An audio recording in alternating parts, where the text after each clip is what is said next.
بسم اللہ موسم کے حوالے سے کہ بہت سارے لوگوں کو کھانسی ہے اور کسی کو نزلہ زکام ہو جاتا ہے.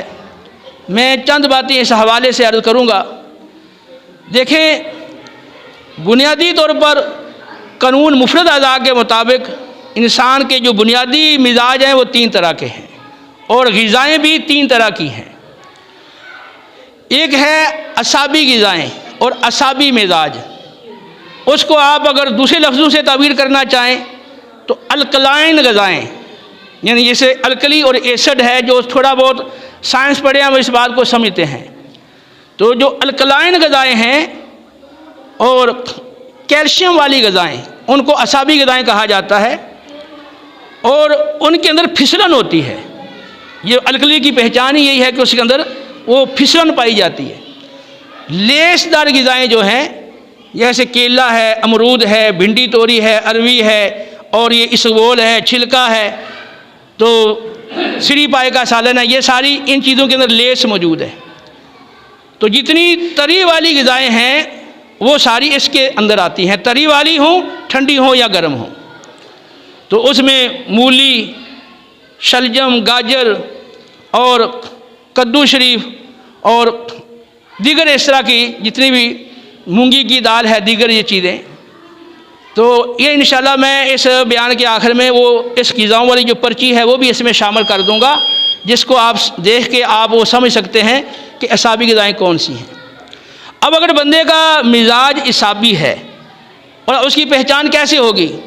کہ پیشاب زیادہ آتا ہو اور کھل کے آتا ہو، سفید رنگ کا آتا ہو، اور منہ میں ہے وہ تھوک کے اندر لیس ہو، لیکن اس میں کڑواہٹ نہ ہو، لیس ہو منہ کے اندر. جب تھوکتے ہیں تو وہ لیس دار ہے، یا یہ کچی بلغم جس کو آپ کہہ سکتے ہیں. تو یہ ایسا بندہ جو ہے وہ اعصابی مزاج والا ہے.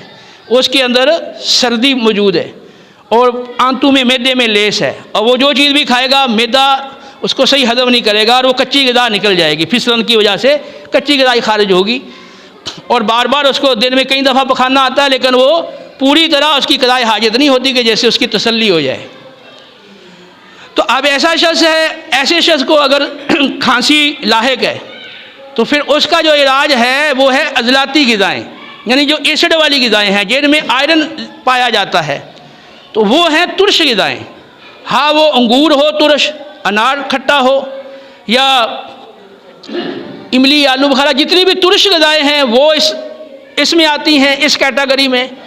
اور جو چرپری غذائیں ہیں، جو مرچ کے ذائقے والی، وہ اس کیٹاگری میں آتی ہیں.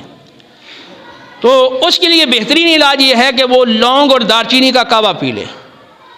تو لونگ 5 عدد، اناب 5 عدد، منقع 5 عدد، اور جو دارچینی ہے وہ تقریباً 1-2 گرام وہ شامل کر لے. تو اس کو وہ کعوہ بنا کے پی لے.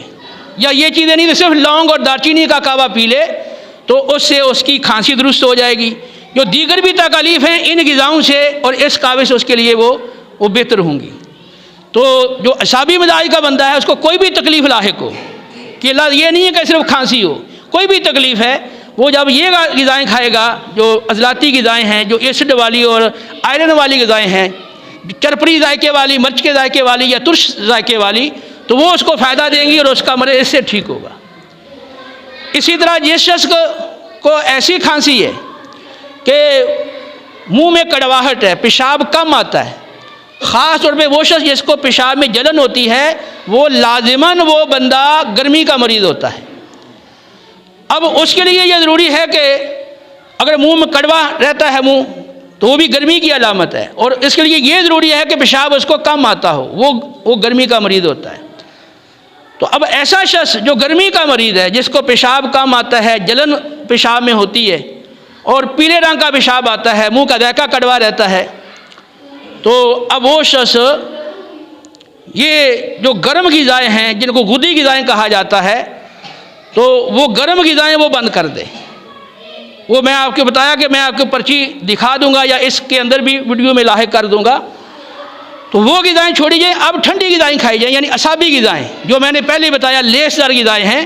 تو اس میں گنے کا رس ہے، گاجر کا جوس ہے، کیلے کا ملک شیک ہے، اور اسی طرح یہ چھلکا اسبگول وغیرہ، یہ ساری ٹھنڈی غذائیں اور لیس دار غذائیں وہ کھائے گا تو اسے انشاءاللہ اس کی کھانسی بھی چلی جائے گی اور دیگر اس کی جو تکلیف ہے وہ بھی دور ہو جائیں گی۔ اور خاص طور پہ یہ جو کھانسی آتی ہے اس کے لیے ایک مختصر سا نسخہ، بہت اچھا نسخہ ہے اور بہت کامیاب نسخہ ہے، اور وہ یہ ہے کہ 25 عدد آپ مغز بادام لے لیں، 25 عدد، اور ان کو آپ بھگو کر کچھ دیر کے بعد اس کو چھیل لیں، یا پھر اس کو پانی میں ابال کے آپ ان کو چھیل لیں۔ 25 عدد وہ مغز بادام ہوں، اور 25 گرام آپ گندم کا آٹا لے لیں، اور 25 گرام دیسی گھی لے لیں، اور دیسی گھی میسر نہ ہو تو کھوپرے کا تیل لے لیں۔ اب ان کو ملا کر آپ آگ پر پکائیں اور بھونیں، اور حسب ذائقہ حسب ضرورت چینی ملا لیں، اگر شوگر کے مریض نہیں ہے تو چینی ملا لیں۔ اب جب اس کی خوشبو آنا شروع ہو جائے تو اب اس میں دودھ ڈالیں اور حلوہ تیار کریں۔ یہ حلوہ جن کو خشک کھانسی آتی ہے ان کے لیے یہ بہترین چیز ہے، ٹھیک ہے۔ اس کے علاوہ اور بھی بہت سارے طریقے ہیں، لیکن اس مختصر درس کے اندر میں سب کی وضاحت نہیں کر سکتا، لیکن تھوڑی سی آپ اپنے اندر بھی سینس پیدا کریں، سمجھ پیدا کریں کہ یہ جو بنیادی چیزیں ہیں کہ کون سی غذا ہمارے موافق ہے، کون سی غذا موافق نہیں ہے، ان کو تھوڑا سا وہ سیکھنے کی کوشش کریں، اور انشاءاللہ تھوڑی سی اگر آپ توجہ کریں گے، کوئی آپ زیادہ باقاعدہ آپ کو کوئی زیادہ مطالعے کی حاجت نہیں، تھوڑی سی آپ اس میں رہنمائی لے لیں تو انشاءاللہ چھوٹے موٹے یہ جو علاج کی غذائی علاج کے طریقے ہیں ان سے آپ اپنے آپ کو تندرست رکھ سکتے ہیں۔ چھوٹے بچوں کو کھانسی لگ جاتی ہے، بعض اوقات ان کو بلغم آ رہی ہوتی ہے، تو اس کے لیے کیا ہے کہ آپ اجوین جو ہے نا، اجوین دیسی اجوین توے پہ رکھ کے اس کو بھون لیں، اور جب جل جائے گی نا بالکل تو اس کو آپ اٹھا کر پیس لیں اور اس میں شہد ملا لیں، اور وہ آپ بچے کو تھوڑا تھوڑا کر کے چٹائیں، انشاءاللہ جو اس کے اندر بلغم موجود ہے وہ پیشاب کے راستے آہستہ آہستہ خارج ہو جائے گی، اور وہ اس کی کھانسی سے اس کو نجات مل جائے گی۔ تو یہ پہچان ضروری ہے کہ مزاج کیا ہے اور اس مزاج کے مطابق غذا کون سی ہے۔ تو جو عام چھوٹے موٹے جتنی بیماریاں ہیں وہ آپ صرف اپنی غذا جو آپ کے موافق نہیں اس کو آپ بند کر دیں، اور جو غذا موافق ہے اس کو آپ کھائیں، تو انشاءاللہ آپ وہ ان بیماریوں سے ایٹومیٹک بغیر دوائی کے آپ نجات پا جائیں گے۔ ہاں کوئی سیریس بیماری ہو، پرانی تکلیف ہو، اس میں پھر غذائی علاج میں ٹائم زیادہ لگتا ہے، پھر آپ کو وہ دوائی کھانے کی حاجت پڑتی ہے۔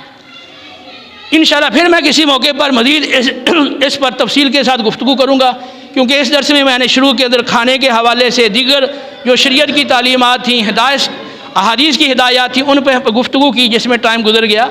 تو انشاءاللہ مزید اس موضوع پر میں گفتگو کروں گا، جس کو مشورے کی ضرورت ہو آپ مشورہ بھی لے سکتے ہیں۔ اللہ تعالی ہمیں عمل کی توفیق دے، وما علینا الا البلاغ المبین۔